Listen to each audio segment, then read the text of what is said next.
nous avons décidé de partir pour un projet de solidarité internationale.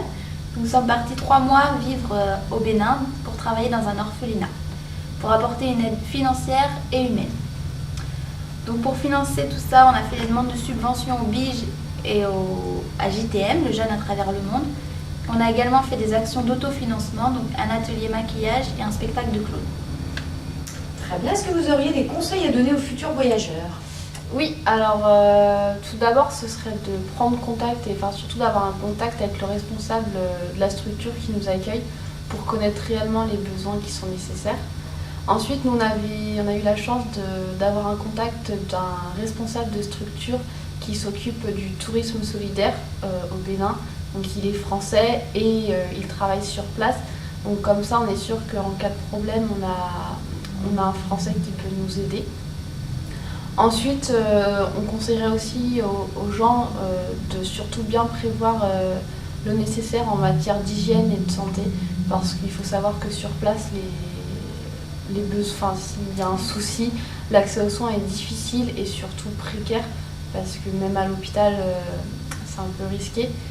Et ensuite, nous, on a eu une petite difficulté en matière avec notre carte bancaire, donc bien prévoir avec la banque de disposer d'une carte Visa. Très bien. Alors, quelles ont été vos actions sur place? Alors notre rôle principal, c'était de travailler à l'orphelinat. Donc on avait des actions au niveau sanitaire, donc on a proposé un projet santé.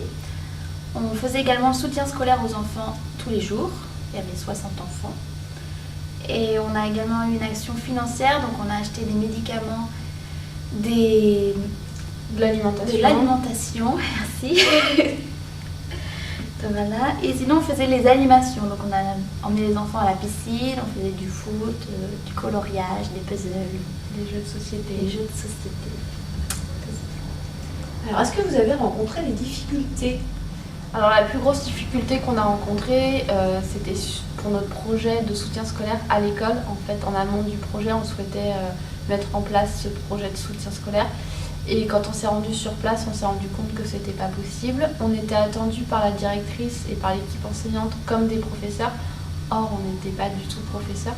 Donc on s'est vite rendu compte qu'on ne pouvait pas mettre ce projet en place. Donc après discussion avec la directrice, on a observé pendant quelques semaines, mais on n'a pas fait de soutien scolaire. Mais ça a été bénéfique pour nous dans le sens où du coup on a pu découvrir autre chose. On a visité l'hôpital, une pouponnière, un dispensaire et on a observé également un collège et un lycée. Voilà. Alors, suite à ce projet, en fait, comment vous avez souhaité partager votre expérience?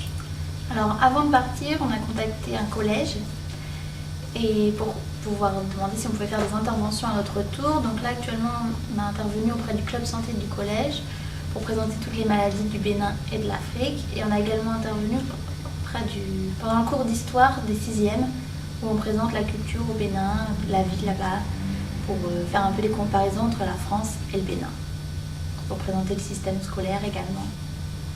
D'accord. Et en ce qui vous concerne, en fait, qu'est-ce que ce projet vous a apporté? Pour ma part, c'est surtout un enrichissement personnel et la découverte d'une nouvelle culture qui est complètement différente de notre culture à nous, la culture européenne. Et puis aussi de se rendre compte que, mine de rien, on a quand même de la chance d'avoir tout ce système, notamment en ce qui concerne la santé, mais même pour l'école. On est quand même dans un pays développé. Et donc, pour moi, maintenant, je me rends compte qu'on a vraiment de la chance. Moi, c'était une très bonne expérience. Le contact avec les enfants était vraiment très enrichissant. Pour mon futur avenir, ça fait un plus sur le CV. Vraiment, pour les futurs embaucheurs. Et oui, une expérience très riche. Ok, merci. De rien.